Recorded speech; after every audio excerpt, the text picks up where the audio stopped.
All right, good evening, everyone, and welcome to Free. Woo, nothing like a hot mic.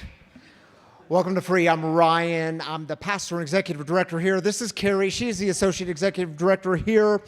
Good to be with you all tonight on a bit of a different evening. If you're joining us online, welcome. We're glad you're joining us tonight on a special event night. If you're new with us, let me explain it. So, typically, every other Saturday, except this Saturday, we do a 5 o'clock and a 7 o'clock service. Well, tonight it's at 6 o'clock, and it is a panel discussion. We'll kick that off in just a few minutes.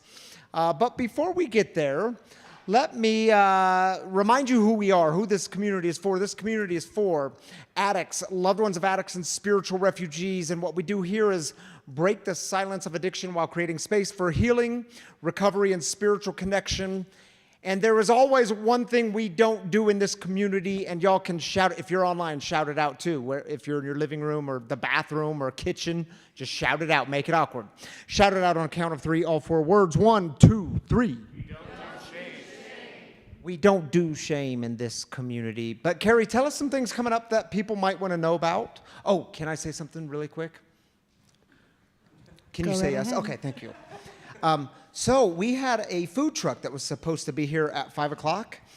They gave, like 30 minutes before, they called and they had to back out, which is really weird, but we're rolling with it. So Jerome is on it. There's a bunch of Papa John's pizza on the way, because when a food truck backs out on you, you get Papa John's pizza. So feel free afterwards to grab all kinds of pizza. It'll be out in the cafe area. Now you can tell them some things coming up. How about that? And first of all, I just am so proud of us, both for the pizza pivot and the fact that we pivoted to come. Like, we changed all of this, and people still showed up. So yes. That's pretty impressive. And those watching online, you came at a different time. That's pretty cool. We did do some pivoting, didn't we? Right, but we do hard things. And we don't, and not many alcoholics like change. So I'm very proud of us, right? Yes, I'm very proud of us.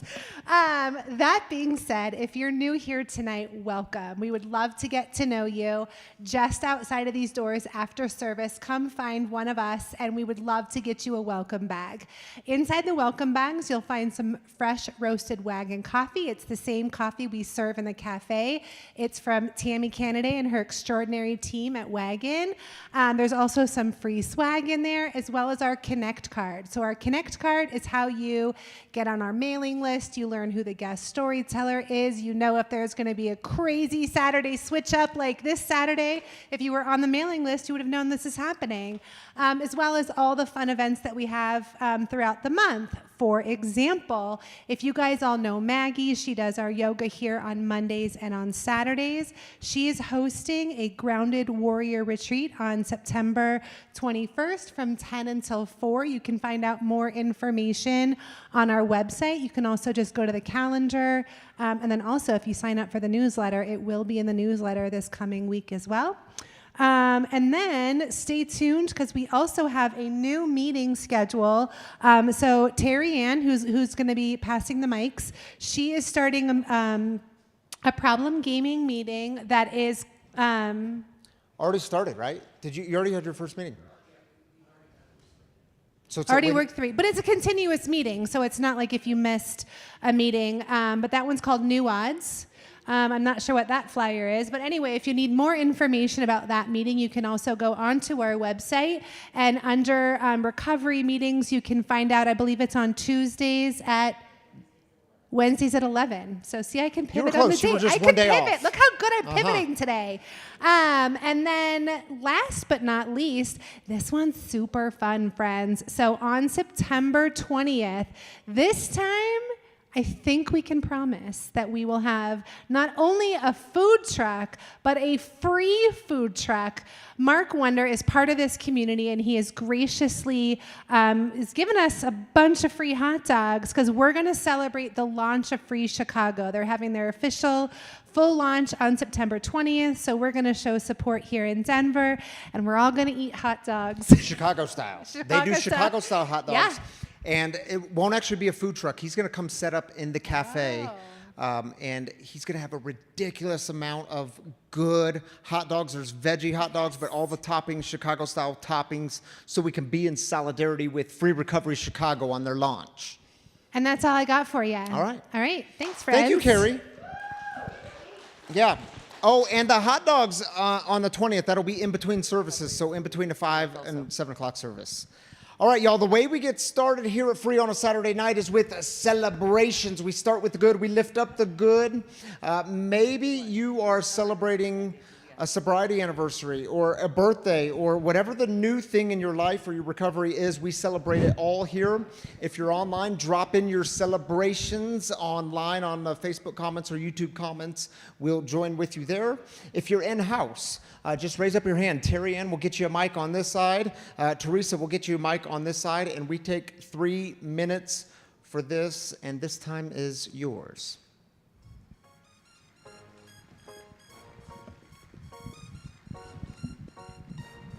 I'm Jerome, and I missed last Saturday. I was competing in my second strongman competition. I got 3rd place. 3rd place in the strongman. Way to go, Jerome. It's been a gift of sobriety for me to figure out how to take care of my body, and that's one healthy competition I can still do. Yeah. Jerome can do hard things, heavy things. Way to go, Jerome. Congratulations, buddy. I'm Dan, alcoholic.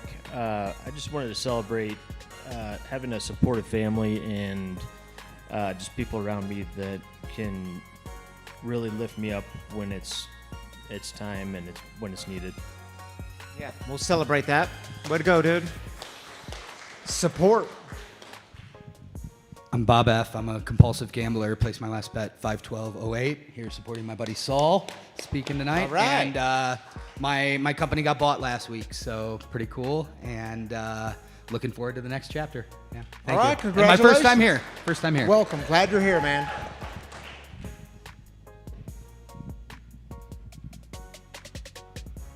Other celebrations, big, small, everything in between.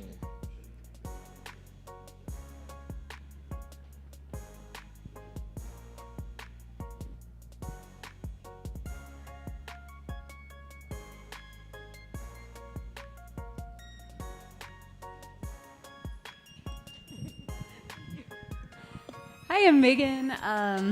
Been here a couple times now, but I just celebrated 1 month of sobriety yesterday. All right, happy 1 month, Megan. Congratulations. That's a big deal. Yes, we'll get you a coin. I forgot the coins in my office. We got a coin for you. Hi, I'm Tina, and I'd like to celebrate my daughter's husband, Jaden's graduation to the USA Marine Corps. All right, congratulations to them.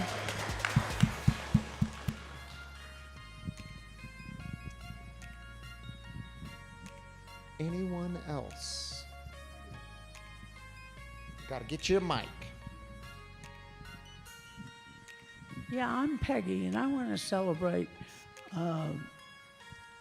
recovering gamblers getting together with Free in this celebration of recovery for all addictions. Yes.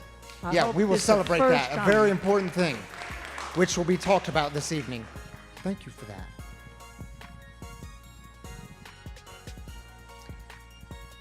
Anyone else? Going once. Going twice. Okay, thank you, Terry Ann and Teresa. I'll get your mics and put them back up here for our panelists. No. All right, y'all, so as has been mentioned, we're doing a panel discussion tonight of gambling addiction. Danny Colella will be the moderator of this panel, and I want him to explain why we're doing this, why it's so important we're doing this.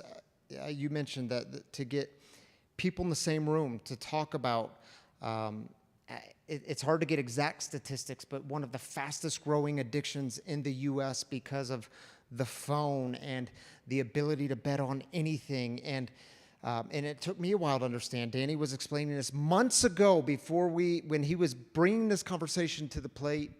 I had to do some mindset shifting to understand that, man, addiction seeks to take everything from you. And I see you all shaking your head. I can speak about it from an alcoholic perspective. We have many in here who can speak about it from alcoholics and drug addiction, substance abuse addiction, and their loved ones. And this is a new conversation for us. This is a new one, but it's one I believe we must have. And Danny and the panelists are going to speak more to that. We have 3 panelists and a moderator. Before I invite you all up, though, I want you all to take a look at this video from Jody, who presented a letter to her husband's addiction. Here's her letter. My name is Jody. My husband is a compulsive gambler, and I've been in a program since April of 1992. This is a letter to my husband's addiction. I hate you. Disdain or abhor might sound more refined, but hate fits best. After 36 years of your intrusion into my life, I've earned it. At first, I thought you were in the past, something my husband had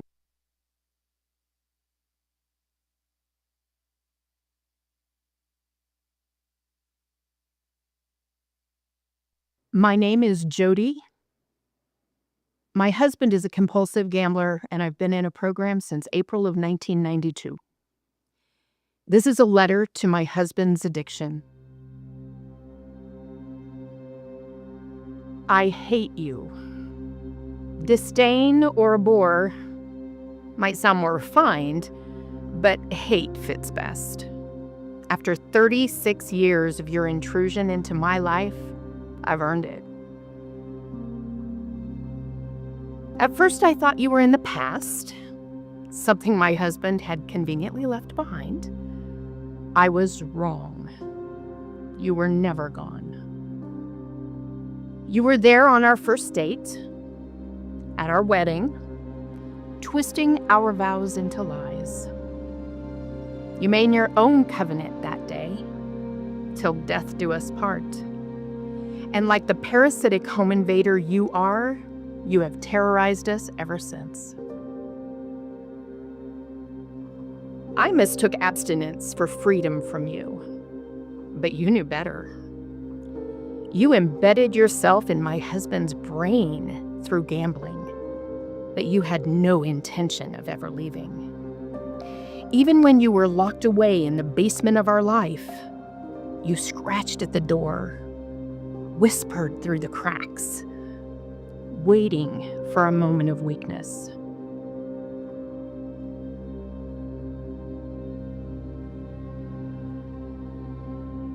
And even when the betting stopped, you didn't. You thrived on promoting deceit, emotional withdrawal, financial crisis, and gaslighting. Gambling was never the end. It was just your entrance. The complete disillusion of trust, hope, joy, and love is your end goal. And you won't stop until you've achieved it.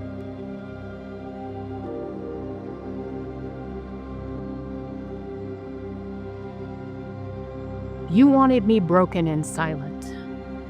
You hoped I'd take the blame and shrink into submission like so many others have. But you underestimated me.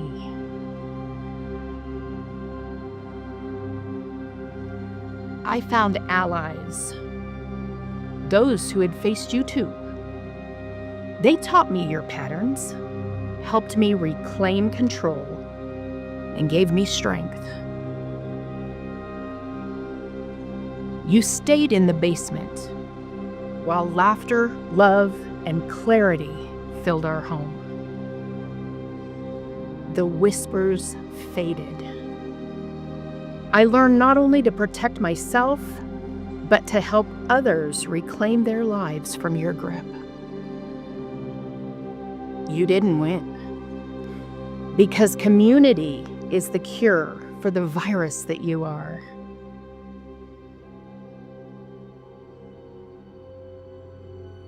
In it, I found joy, peace, and resilience, regardless of what you've done in the past or what you might do in the future.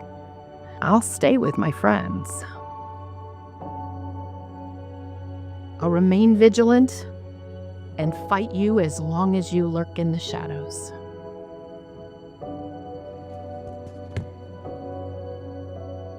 This is my commitment to you. You will not ruin me. Man, round of applause for that strong letter. For anybody that's in this room that happens to be a loved one, which is a lot of us, even though that was a letter to a gambling addiction, a lot of that hit home for everything else, right? A lot of those emotions, a lot of those thoughts. So really, Jody, thank you for that raw message to the addiction, right? That's what we do here. We talk to the addiction. So everybody, thanks for being here. This is an exciting night. Like Ryan said, we are bringing a conversation to a community that knows substance and knows everything about drugs and alcohol really well, but we're starting to talk about something that is affecting hundreds of thousands of people. And today is kind of like the launch of that. We're doing the letters, and tonight we're excited to have some panelists with us tonight. So I'm going to go ahead and invite our panelists up to the stage so that we can get tonight's conversation started. And we do have 2 mics for the 3 of you, so as we kind of move through, we'll pass them back and forth. There's a little switch. You can turn it on when it's time to talk. But yeah, like Ryan said, if you're watching, if you're either somebody who is battling this disease or loves somebody who is battling this disease, tonight is really about a conversation. We're going to hear from people that have suffered from gambling addiction, and then obviously Jody, who's loved someone through this. And tonight we just ask whether you're watching here in person or you're online, maybe you're that person that loves somebody, be thinking about questions out in the audience, things that you don't understand. At this stage, I want to encourage you, there is no dumb questions. If you have it in your mind, let's bring it up, let's talk about it, and we can really start to build awareness around this. But as we get started, I'm going to have each of you introduce yourself. We'll start with Christina. We'll put your slide up on screen, and let's have you just kind of introduce yourself, what your experience has been with gambling, and what you hope to gain out of tonight. All right. If I get to go too long, you just be like, hey, knock it off. My name is Christina. I am in recovery from gambling. I gambled for about 15 years and 4.5 years in recovery. I started gambling when I was 28 years old.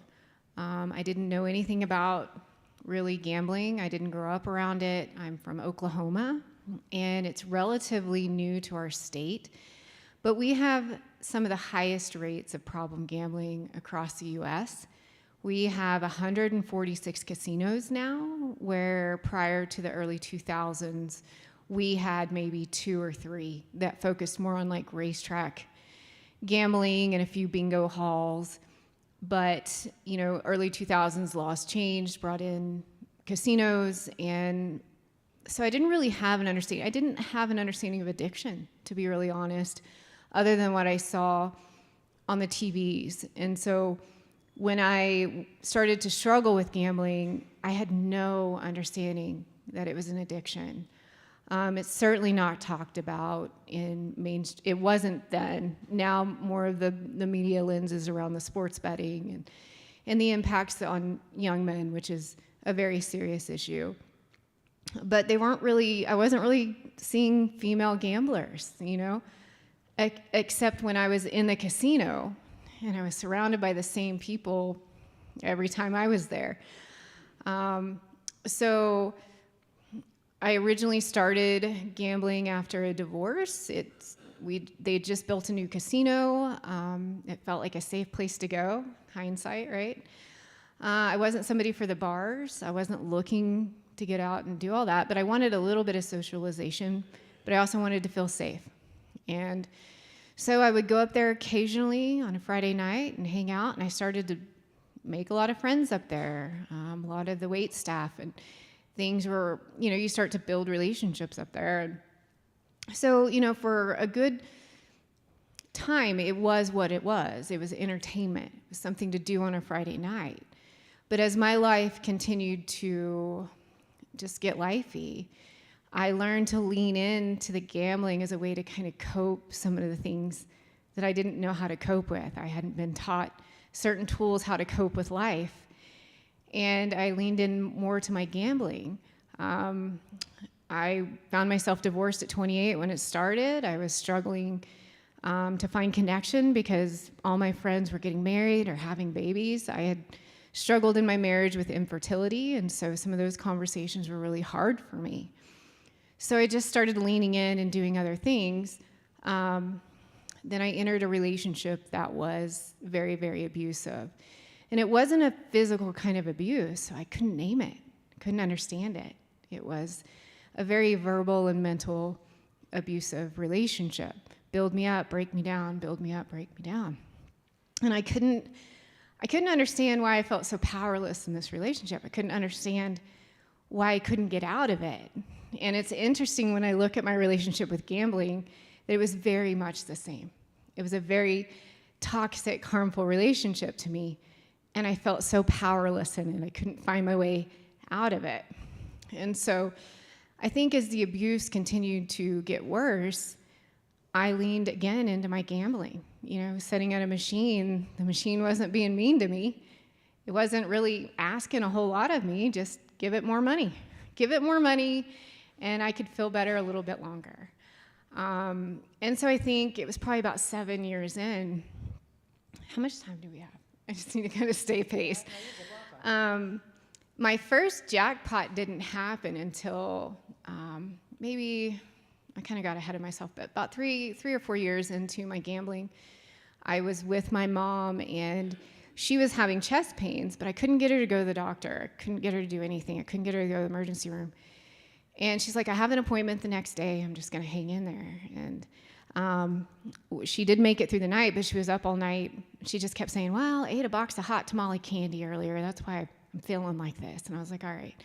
So we went to the doctor's appointment. And at the very last minute, they said, you know what? We're going to do an EKG. And they did. And she had been having a heart attack for about 2 days. So you can imagine the trauma. I was raised by a single mom. She was my world. And so they're rushing her across the street to the hospital. Fortunately, we were close. And, they're rushing her to the back, and they're throwing papers at me, trying to explain what's going on. I'm so emotionally overwhelmed through this process. Once my sisters and everybody got up there, she ended up coming through the procedure good. But when I left the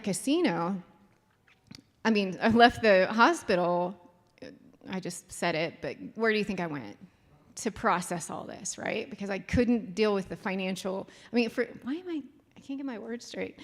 I couldn't deal with the emotional toll that I was going through with this process. And so I went to the casino, and I won my first jackpot that day. It wasn't a life-changing jackpot, but it changed my life in the way that it cemented my coping mechanism with gambling. It made me feel better in one of the hardest days of my life. And I remember coming out of there, and I'd had so many missed calls. Like, my sister was like, where are you at? Mom needs her stuff. Like, what are you doing? And when I finally made it up there, I shared, I won this jackpot. And everybody seemed to kind of forget they were mad at me, and I was able to help pay a little bit of my mom's deductible. And so it just kind of cemented this relationship for me, and I continued to progress. Getting worse, not paying my bills, this just become this battle, causing a lot of financial harm, borrowing from my family, lying. My friends had the running joke of, oh, you can't invite Christina because she's always running errands, because I was an in-person gambler. So it's like all these things that I just thought was okay.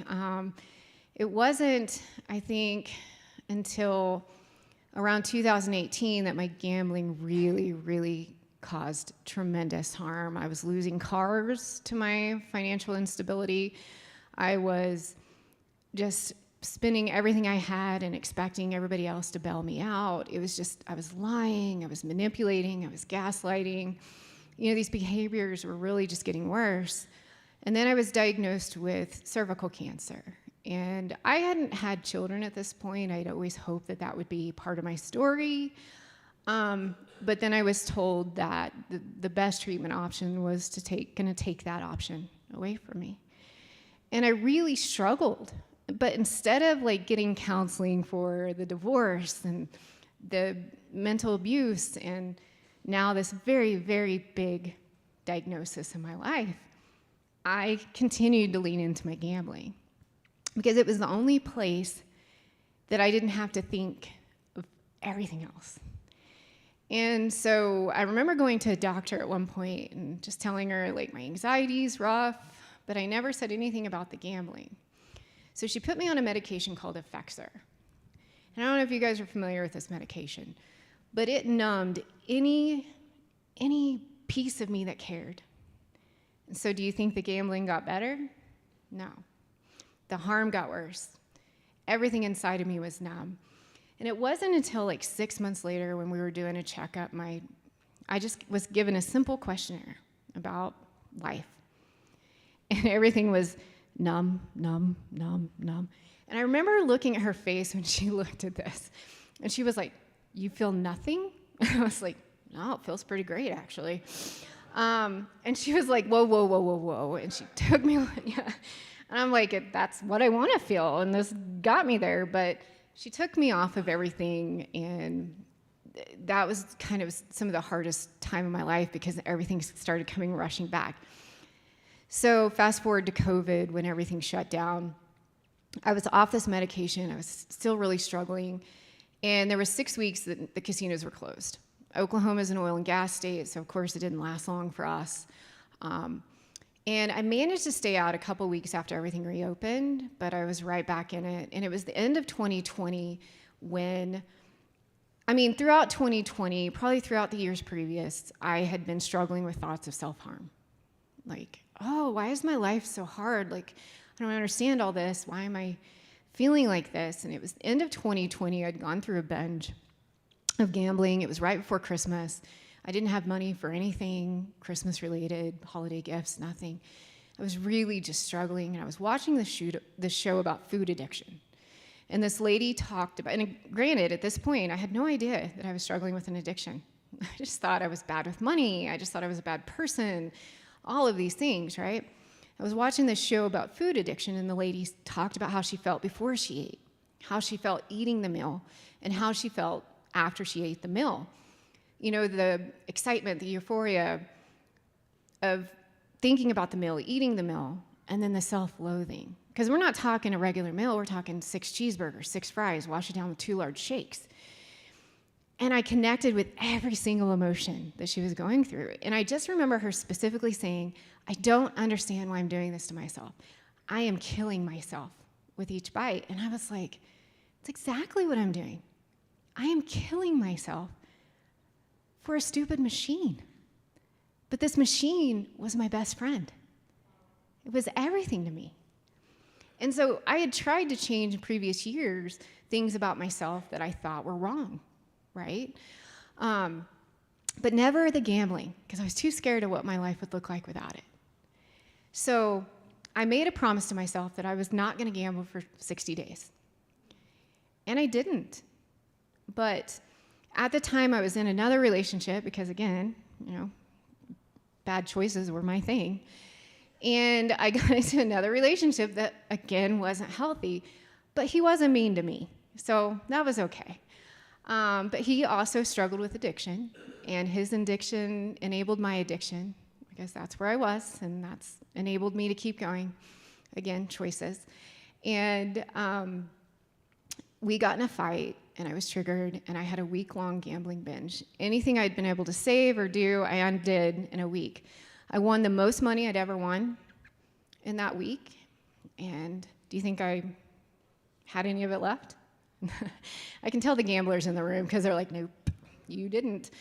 And I had this moment where they paid me out a jackpot, and the guy had seen me over the years. You get to know the people. He handed me the jackpot, and he said, "No, you're going to leave with this, right?" I was incredulous. How dare he?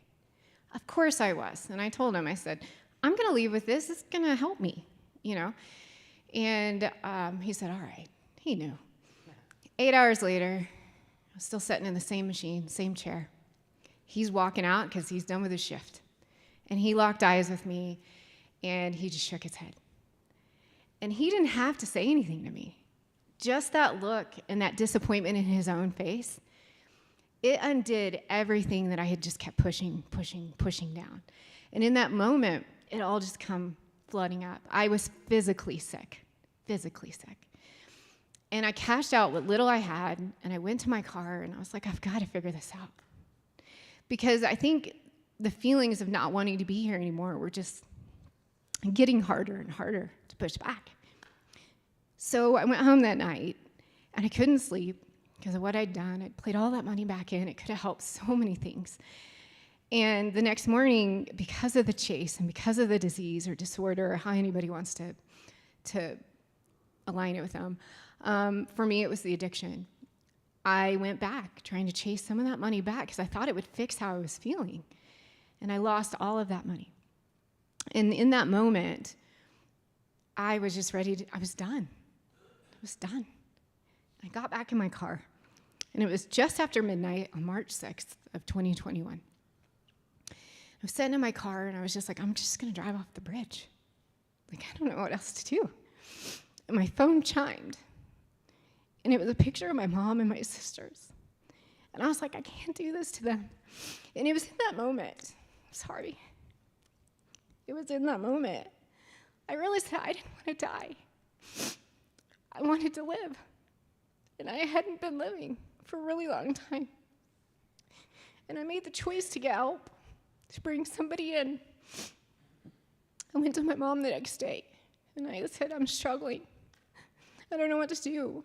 And she said, we're going to figure this out together. She knew somebody who'd gone to GA.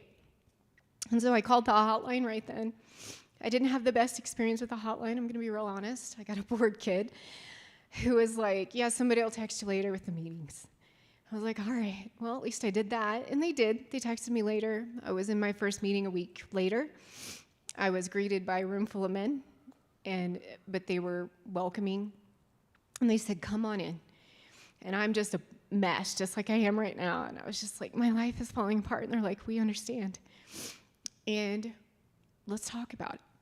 And that started my journey of recovery. I found a therapist a week later. And I knew that had I not walked into that meeting, I'm not sure I would have been here today. And that started my recovery. And what I was seeing, though, started my journey. And we'll probably touch more on that. But that was the start of my recovery. 4.5 years later, here I am. I'm alive. I'm living a life that I don't want to escape from.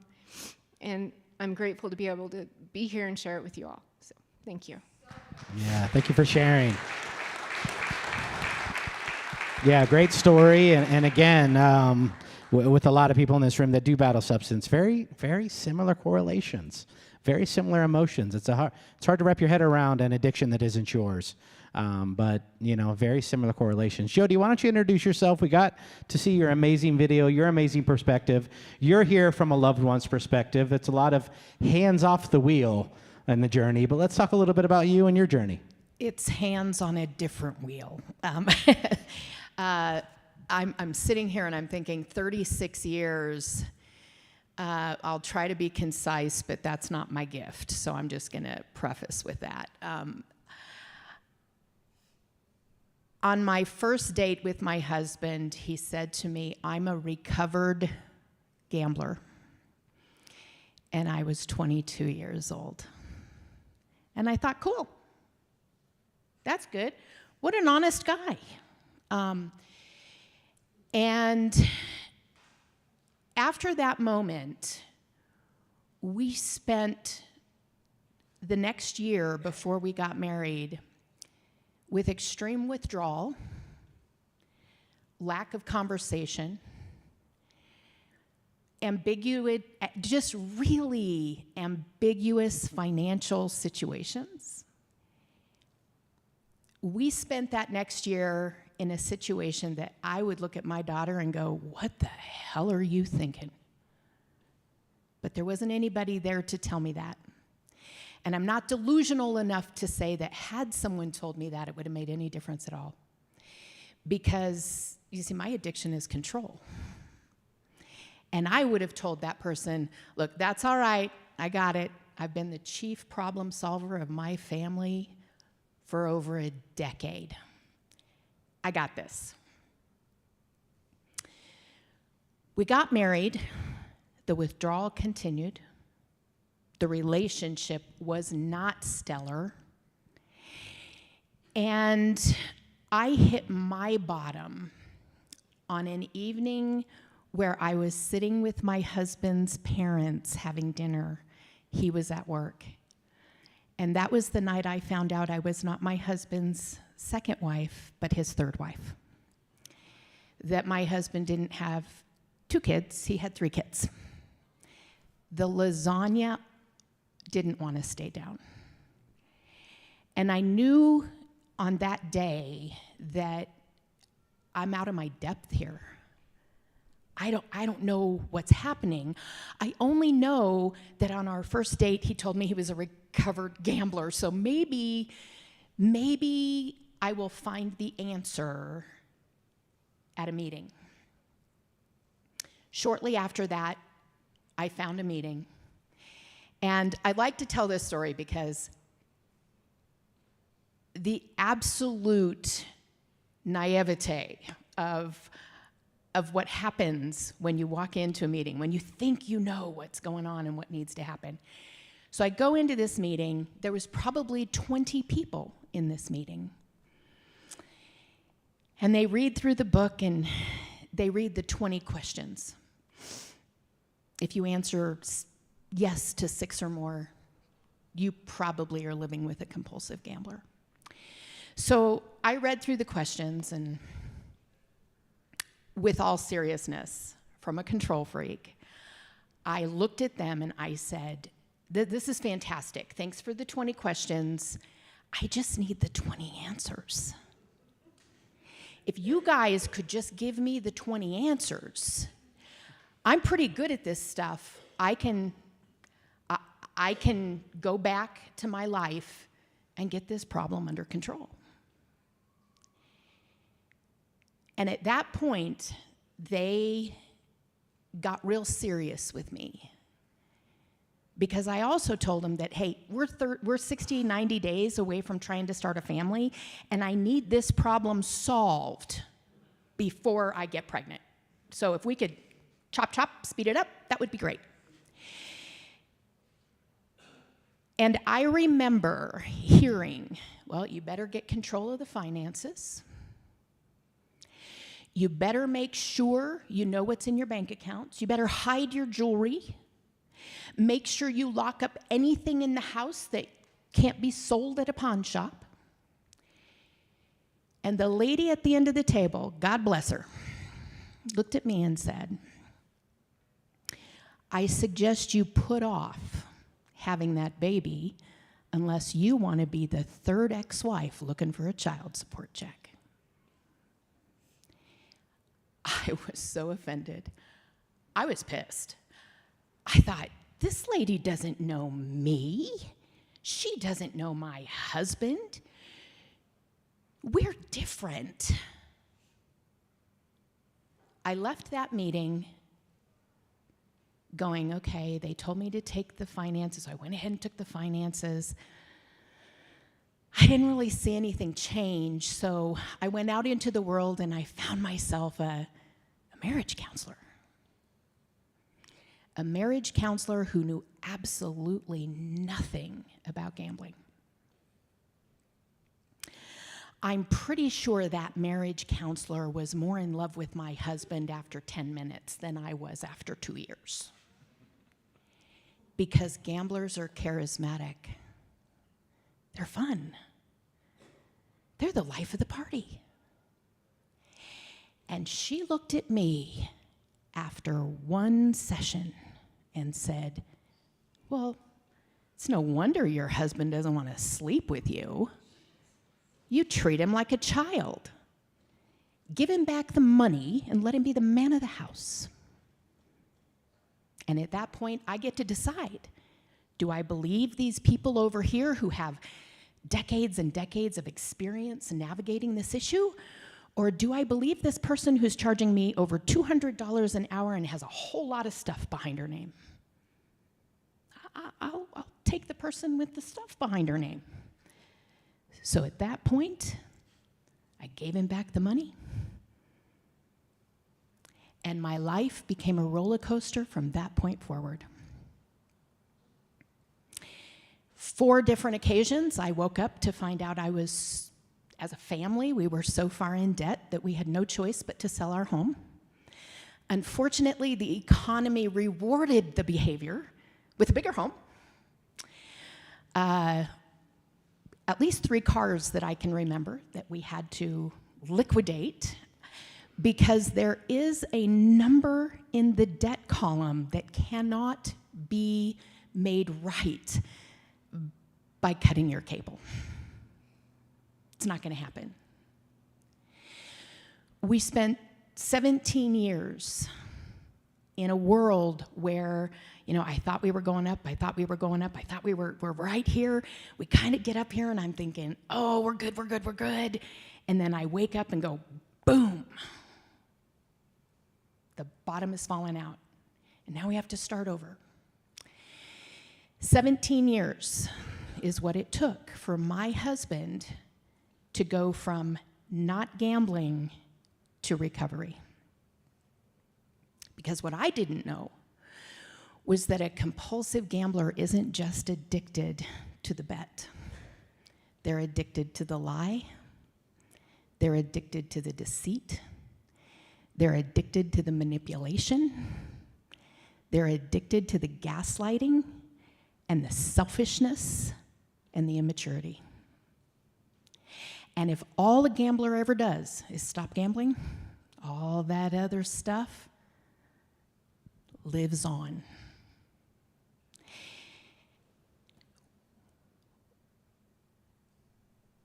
When a recovery program actually started to infiltrate our lives, it changed exponentially.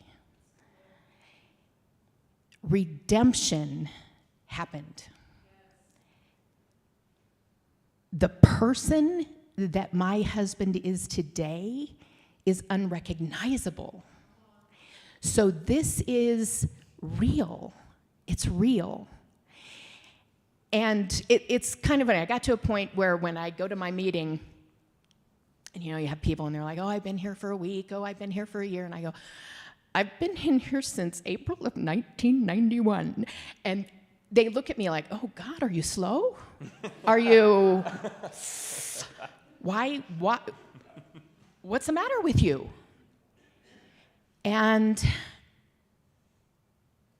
I believe wholeheartedly that being in that meeting was God's way of saving our marriage. I believe that being in that meeting is my God's way of saving lots of marriages. And if I don't continue to go and be that representation of hope, hand in hand with common sense and reality, who will? I have seen devastation hit all walks of life. Men and women, parents. Let me just say, parents get hit the hardest with the guilt and the shame. I have spent time holding hands with people of every walk of faith, every color, every sexual orientation. I truly believe that my meeting is what my God always intended a community of believers to look like. When someone comes into a meeting as a family member, they have reached the absolute pit of despair because there is no clue as to what's happening. There are no dilated pupils, there's no slurred speech, nobody's stumbling in the door at 2 o'clock in the morning. There's nothing on your breath. When you get hit with it, your entire life is shattered in a moment with no warning. There's always Kleenex because there's always tears. And what we tell people is, this meeting exists for you to put a bubble around yourself so that you can once again experience joy and peace and serenity, regardless of what your gambler does.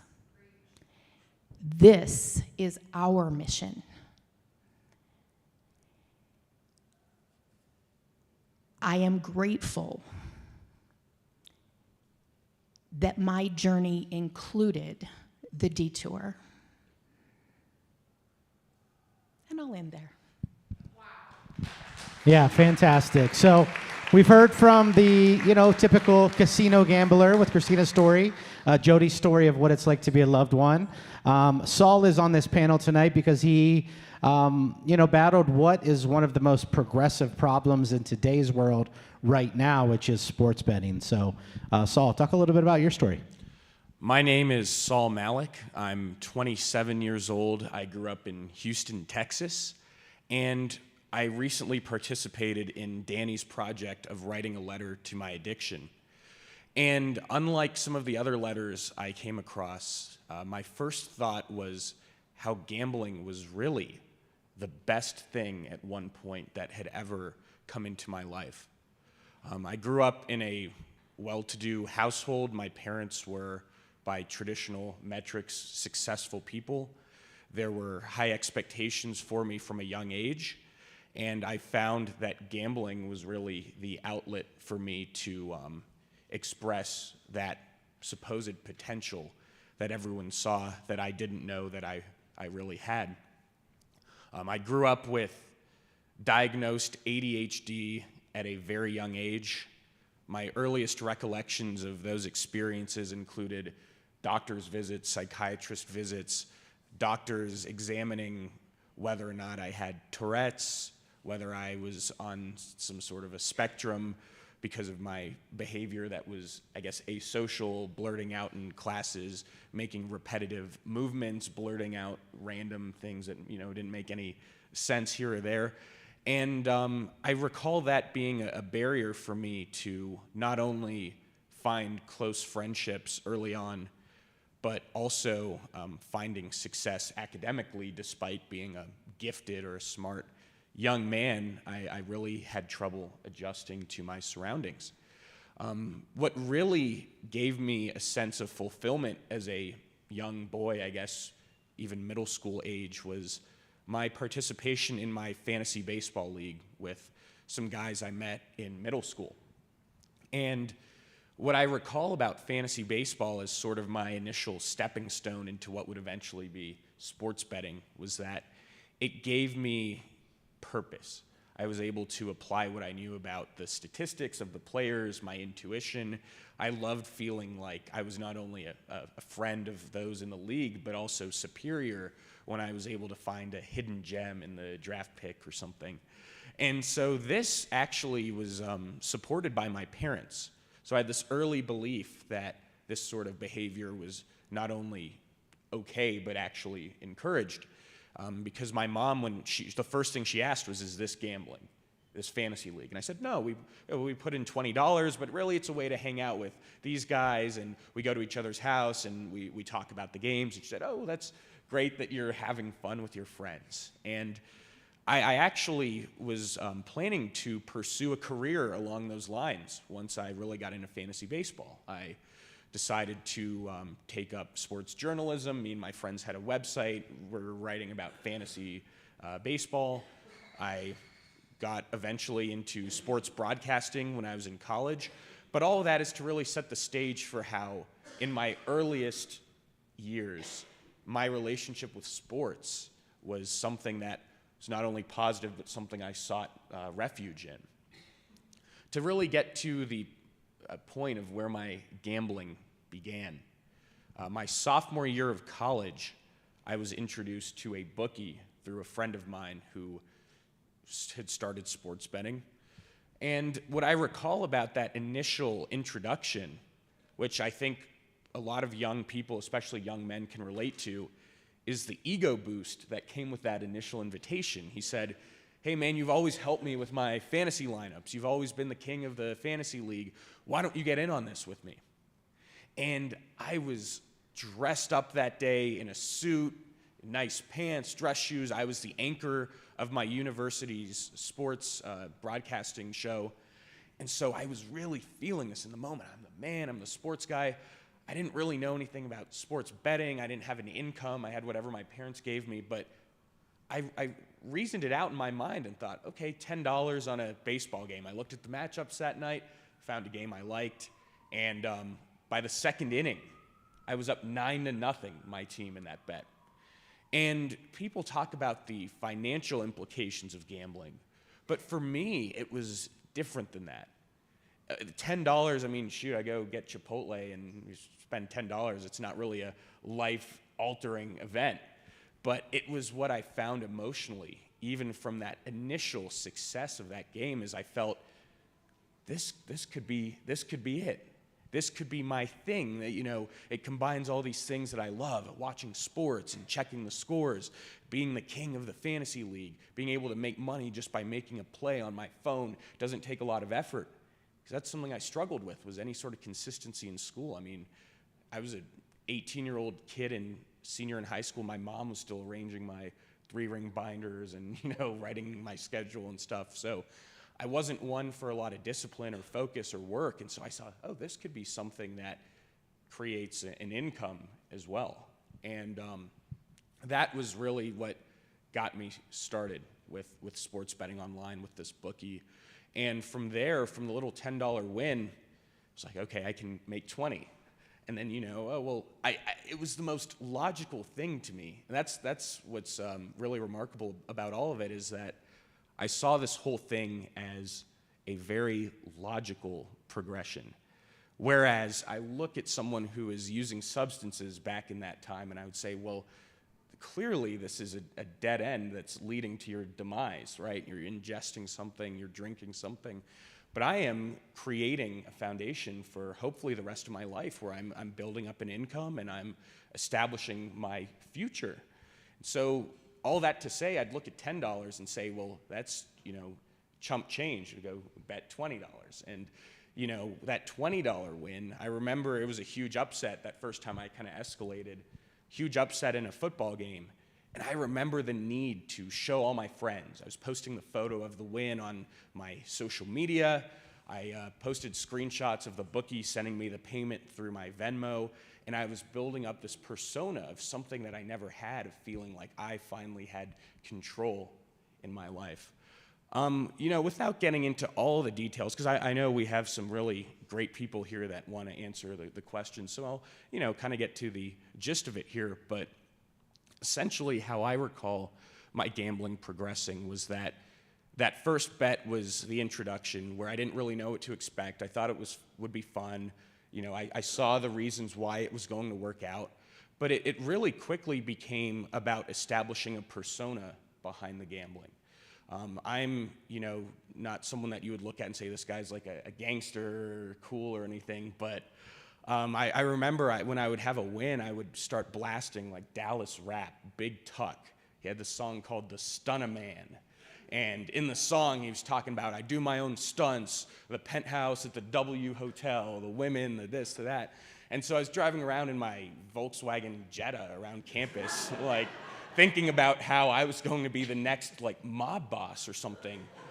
And it sounds so ridiculous now, but really I think there were moments like that throughout my childhood that actually were some of my fondest memories. My twin brother and I we'd go to my grandparents' pool and we'd play like baseball in the pool with these little squishy foam balls, and we would make up stories of these are our teams and these are our created players, and living in those fantasy kind of worlds. That was how we expressed ourselves. That's how we were creative and played. And it's like, at what point did that become destructive and pathological and a sign of an addiction to gambling that was festering very quickly? And so when I lived in that dream world, it was like that was just second nature to me.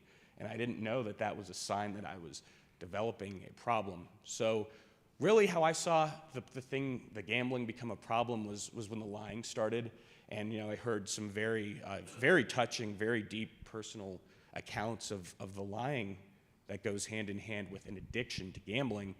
And for me, the lying started as just a natural defense mechanism to keep the successful, fun times going. My mom was the one who saw my Venmo transactions. I don't know, I don't need to get into all the specifics of how it works. Essentially, my mom was seeing that money was coming into my bank account fairly early on in my gambling career.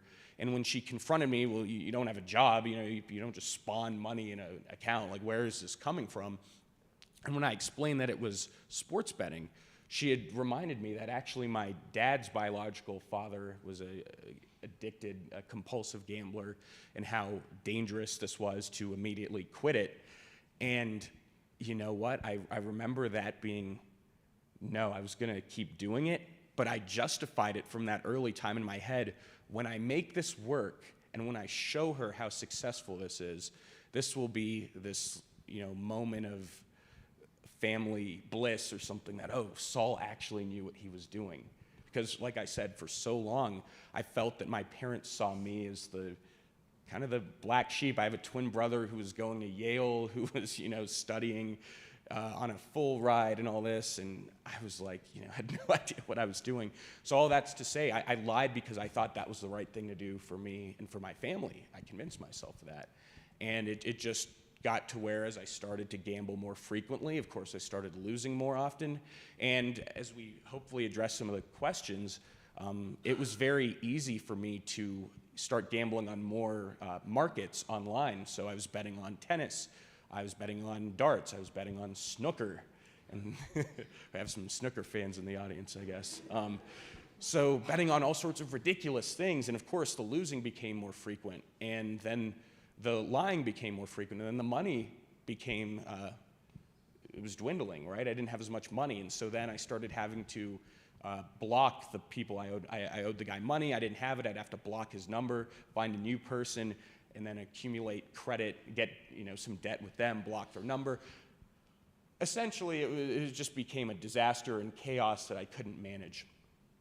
As a young guy, it was difficult to face the music. My parents were the ones who essentially pushed me into GA, Gamblers Anonymous, right as I was starting my junior year of college in 2018, in August. And when I went to that meeting, I remember not being fully on board with it. And after 2 weeks, I celebrated by betting on a tennis match because I thought, well, I was good for this week, I'll reward myself. I didn't really get the significance of it. And it wasn't, I'll be quick. I'll just say it wasn't until July of 2019 when I finally quit, and it wasn't because of just the finances. It was because what I shared in my letter with Danny, my girlfriend at the time from college, the last thing she ever said to me on the phone when she dumped me over the phone, "Why are you such a liar?" And that's what stuck with me, was that I was 21 years old in 2019 in July. I was a loser, an addicted gambler, and I was a liar. And I said I struggled for my whole life with my behavior in school. So many visits with my parents to the principal where my parents were upset, crying, frustrated. But through all of that, we had an honest line of communication.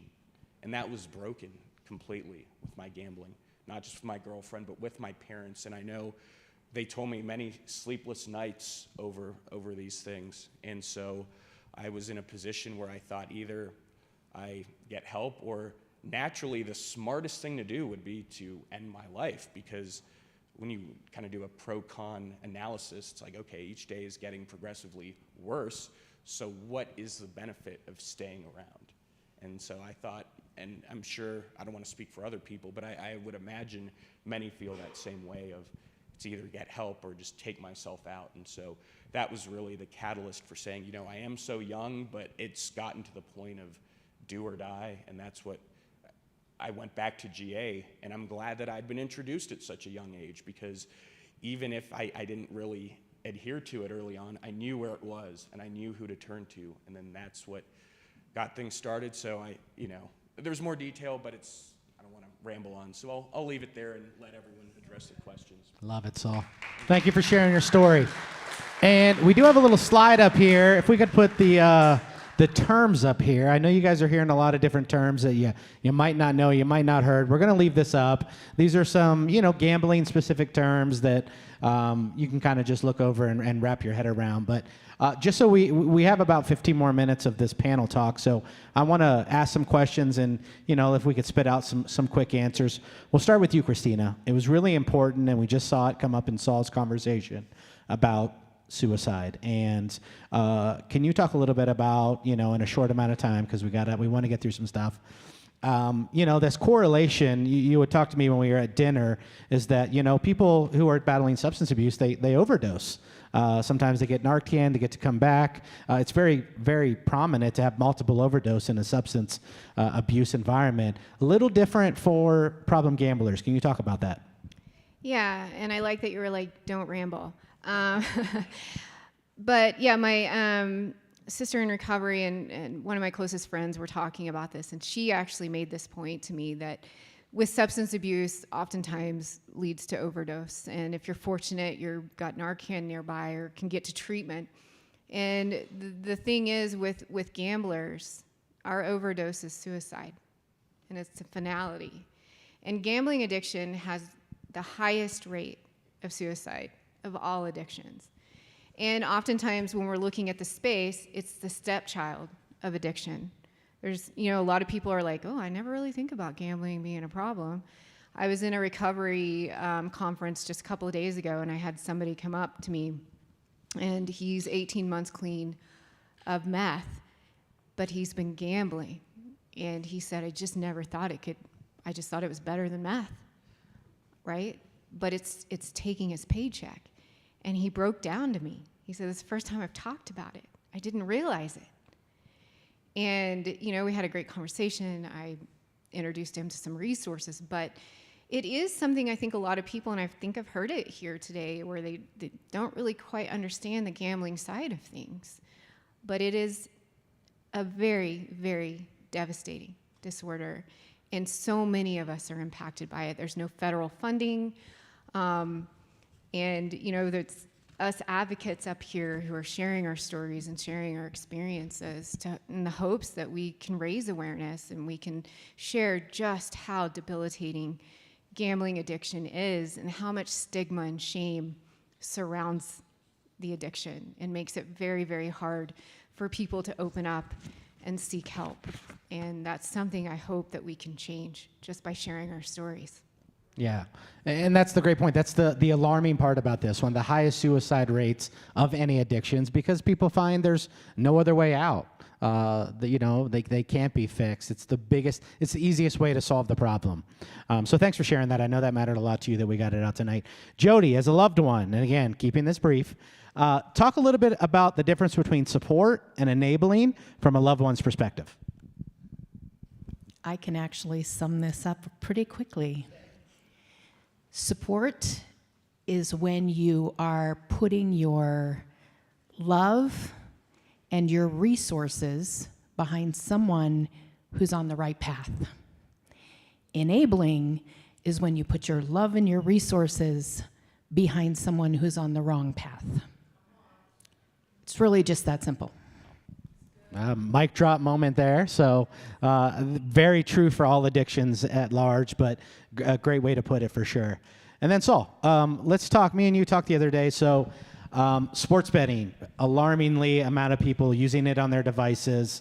Talk about how accessible it is now. I think most of us know that. But talk about sports betting legalized in Colorado in 2018. Talk about how accessible this is now. And I will try to be, I will be brief.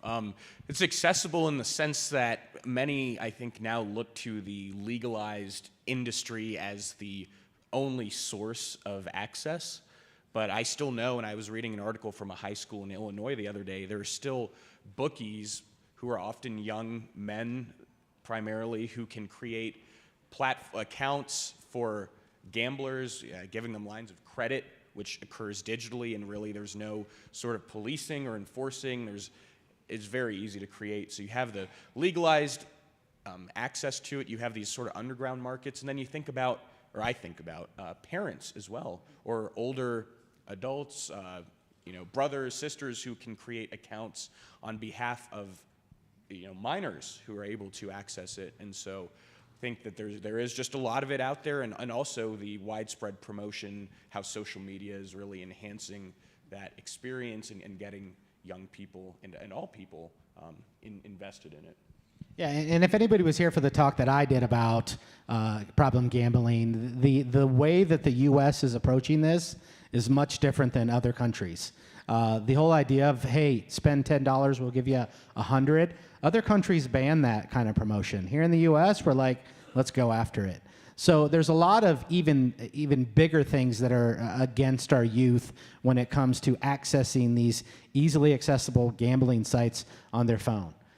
So it's kind of a big deal. We do want to take a quick pause. If there is anybody in the audience that has a question, and again, recognizing that there are no dumb questions, we do want to take a second. If you have a question, we'd love for you to raise your hand, and we'd love to take a question from the audience if anybody has anything out there. If not, we can move on. So does anybody have any specific questions? Okay. Can I see that real quick? We're going to give this to Jerome. Yeah, what you got? Hi, guys. I have a question. This has been a question that's come up somewhat in a pattern in just the substance use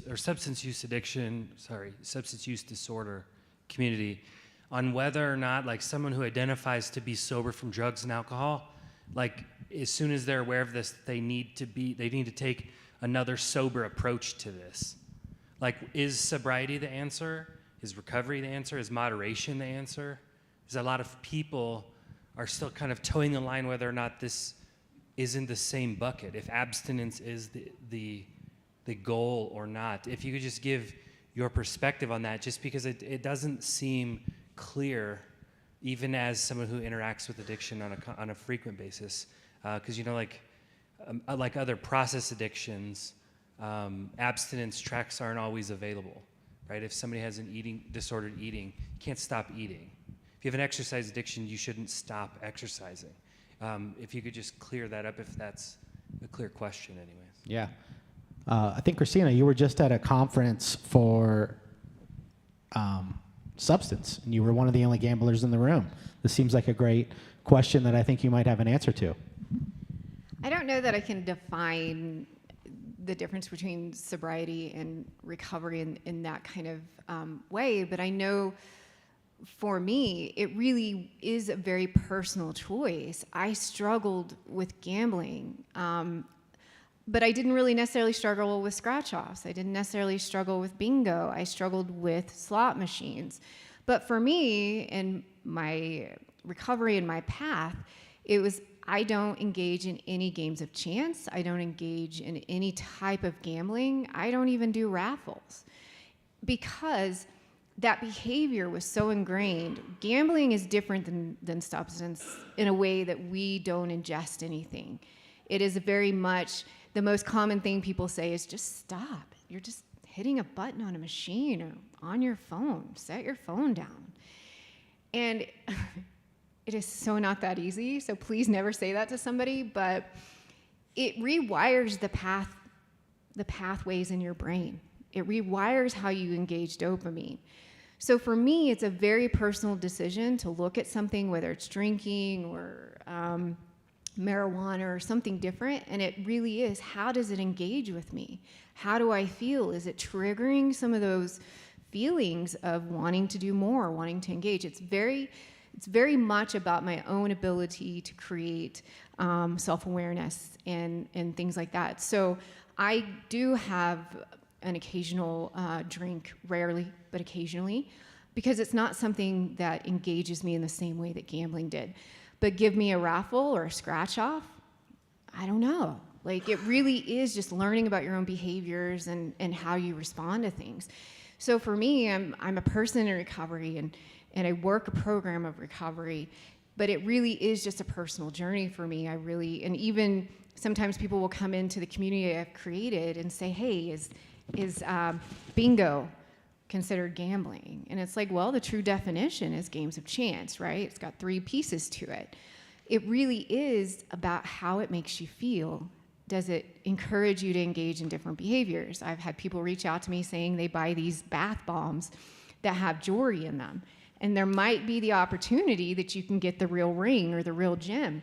And so they're spending their paychecks buying these bath bombs just trying to get the real thing. That's gambling. You're spending money for the chance of getting something of more value. So again, it really is a personal journey. So I hope I answered that. That's the best I got. Can I put some perspective on Yeah, that please from do. this side? I love that you said it's a personal journey. One size does not fit all. And we say that a lot in the meeting that I attend. And what I would say is, if you are an alcoholic or a drug addict, can you gamble responsibly? Maybe. Maybe you can. Maybe you can't. And it's probably good to know, if you are someone who's recovering from drugs or alcohol, exactly what it looks like for someone who cannot gamble responsibly. What are the signs? Is it costing you the relationship with your family in any way? Is it costing you your reputation? Do you feel like you have to lie to cover it up? Are you missing your kid's basketball game because you are so engrossed in what's going on your phone? Are you lying? Are you in jeopardy of losing your job? Have you stolen money? Those things mean that you are no longer gambling responsibly. And when those things start to happen, if you're aware of them and you are part of a program, you might be able to cut it off at the pass. So I think it's really important that people who are already understand addiction, their lives have already been destroyed in one way or another by addiction, to understand that that pathway Christina was talking about, it's a real thing. It's an actual groove in your brain that the gambling creates. And for someone who has already been affected by an addiction, does the dopamine travel a little faster down that groove than maybe someone else? Could be. Is it worth the chance? That's the question. Yeah, great way to put it, right? And one way I've always looked at addiction too is the whole idea of if your life has become unmanageable. And with all these addictions, whether you're in recovery from substances or whatever, all of this is progressive. You know, that's the one thing when I first came into this industry and got a job at a psychiatric hospital that had 13 beds of detox, I didn't understand why people couldn't put down the bottle. Like, I can go to the restaurant and drink a half a beer and walk away. And other people can't. And it's really, there's no context around what is or what isn't. It's that progressive nature of doing things over and over. And Saul, with you being here, it's, you know, the casino gambling that's been around for a while. We're having deeper conversations about this. I just feel like we're getting blindsided by sports betting. It's going to come quicker than I think anything has before, because you had to get up and go. You had to run errands, right? You had to actually get there and come up with a story on why you were there. And in today's world, we can track people on phones, so it's even a little more difficult to live life in a casino. But Saul, any advice for somebody watching that has, you know, a son or somebody or a loved one in their life that, you know, is sports betting? Any advice on how to bring up that conversation, how to have that conversation? And I'm going to give you about 2 minutes, which is a tall order, but okay. Any advice for somebody that's thinking that, man, this might be affecting my person? I think my answer on how to approach those conversations would be regularly. And I think so often when you have niche, very specific mental health conversations, it's often relegated to a one-off week where it's like, okay, this is gambling awareness month or week or what have you, and then it's like we talk about it and then, okay, you know, pizza's outside, let's get out of here. But I think when you talk about sports betting and having those conversations with young people, I personally I'm of the belief that there's so many opportunities to do so in a way that is organic, that is inclusive of a young person, to where you could point to what's going on in the news of a scandal in Major League Baseball, or what's going on in the NBA as well, or college athletes, and you can point to these things and use that as a starting point to say, well, are you seeing this? Here's what's out there. Here is the potential consequence of this. And so that way, I feel it's less of a lecture of, pointing the finger, wagging the finger at a young person who's like, in my position as a young guy who is trying to find their way in life and using gambling as that outlet, to feel judged about that and to say, well, it's just another example of you screwing up, of you not caring about our money because we work so hard and you just blow it all. It's like, I understand, because I think there's validity to the family being upset about it, but I also think that having the conversation in a way that's more collaborative and saying, well, we see this is out there. What can we as a family do together to, proactively prepare for this? Because, unless you're living under a rock, you're going to see it. You're going to see sports betting everywhere you go, on the radio, on billboards. And so being constantly vigilant about it, I think, is the way to go. And it goes without saying, any loved one in the room, Jody, Amanda, anybody that's out there, most of the time it's in your gut, right? You have an idea. You're feeling whether or not something might be problematic or not. And it's really listening to that gut. So we're going to put some resources up on the screen. Resources are being built. I want to put betsmart.colorado.gov. Corey's here with the Colorado Division of Gaming. And they have a great page that you guys can visit if you want to look into resources. All of the tables that are out there, the sponsors that came tonight, Kindbridge, PGCC, Mountain West, all of them are able to talk to you, and they're all on this resource page if you go to this resource page. And it would be crazy to not talk about the self-exclusion list. You can exclude yourself. You can work with a loved one and exclude yourself from casino gambling, and you can go to this website and join the self-exclusion list. So this is a great resource if you're looking for things locally in Colorado to get support for you or somebody you love. They're putting a lot of energy and effort into this website. They're going to continue to kind of update it. This would be a great place for you to go. So panelists, I just want to say thank you so much for being here. Christina, you flew in from Oklahoma. Saul, you flew in from Nashville. Jody is luckily just in our backyard. So we're lucky to have people like Terry Ann, who runs our problem gambling meeting on Wednesdays at 11 a.m. But Jody is also a resource, right? These are hard things to navigate. But panelists, really, thank you so much for flying out here, for being here, for having this conversation. We appreciate you so much. Thank you. Thank you, Danny. And thank you, Christina, Jody, and Saul. Before we depart this evening, and there's lots of boxes of Papa John's pizza, so don't leave here hungry. The cafe is open till 9 p.m. tonight. I would encourage you to hang out, get to know people.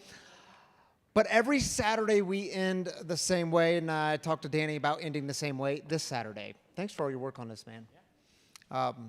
And thank you all for shedding light and hope on this hidden addiction. It's great to have you here. We close with, we can clap one more time for our panelists.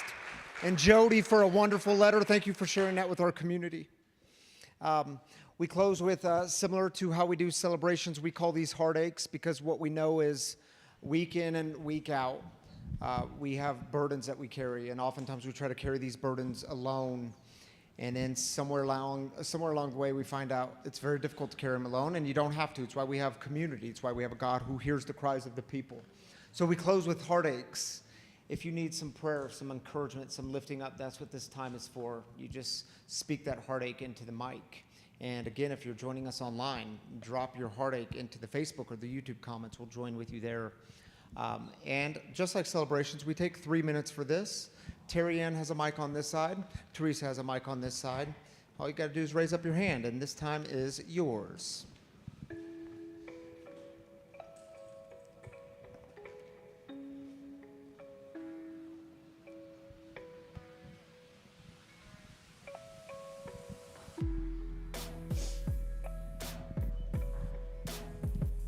Hi, my name's Simone. A bit of a different heartache, I guess.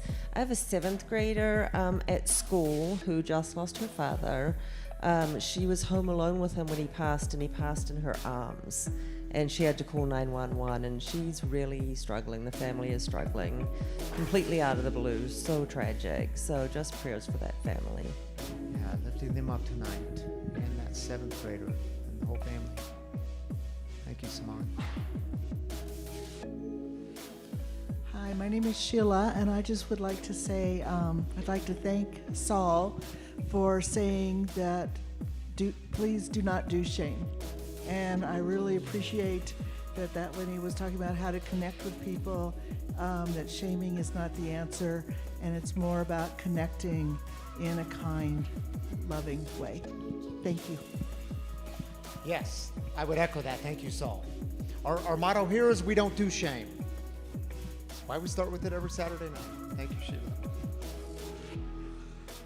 Others?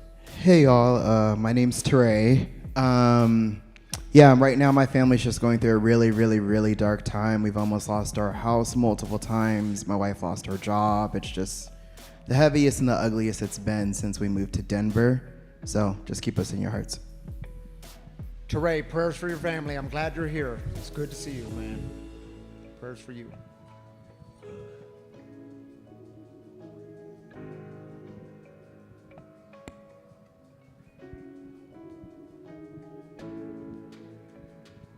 Thank you. One of my good friends from recovery, who I've known for like 5 years, recently his mother had passed away suddenly, and so he's been kind of struggling with that. So I wouldn't name him for anonymity's sake, but just one of my GA friends. Prayers for that friend, man. Lifting him up. I'm Jess, and I have a friend in recovery as well. He did recently relapse. I'm a little worried about him. I think he's on the street, and when you see people doing so good and then next minute. And he was a really good friend of mine. So if you guys can just pray for him that he can get back on his feet. So that's it. Yeah, thank you for that. Prayers for all those who are still struggling. Prayers they come back. Just love when I get to come here. My brother Saxon's still battling alcoholism. I had to make the decision a little over a month and a half ago to say, hey, I'm going to take a step back from this relationship because you're not accepting any help. And just prayers that he finally gets the help and support that he finally needs. Yep. Prayers for Saxon. Danny, thank you for lifting him up. Continued prayers. Thank you, Terry Ann.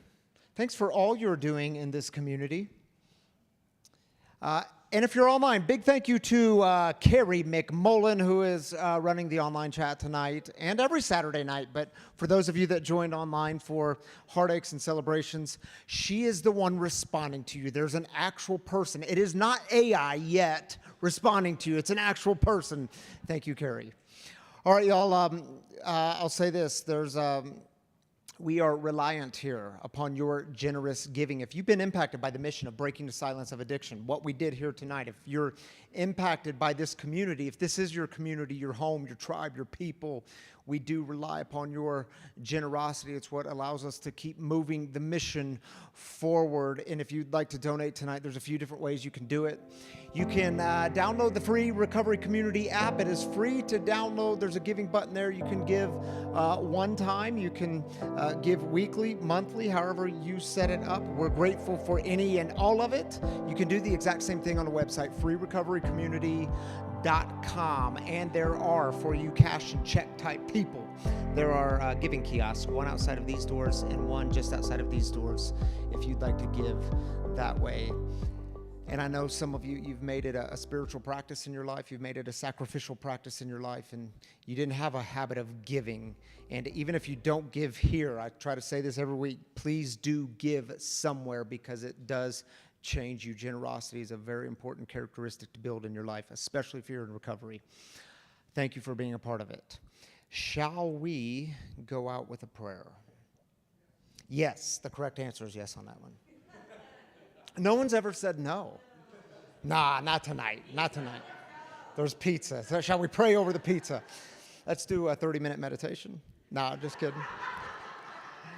If you just want to open up your hands, it's a simple sign of openness. Maybe tonight you're open to a new way. Maybe you heard something that opened the mind, opened the spirit, opened the heart. And it's a good opportunity to just breathe in spirit, the ruah, the breath that is in each of us, the divine breath. And if you don't know the serenity prayer, well, it'll be on your screen. We'll pray it together. It goes like this. God, grant me the serenity to accept the things I cannot change, the courage to change the things I can, and the wisdom to know the difference. Amen. Grace and peace to you all. Next week, we'll kick off a new series called White Knuckles. It's going to be all sorts of fun. We'll see you then. See you next time. And for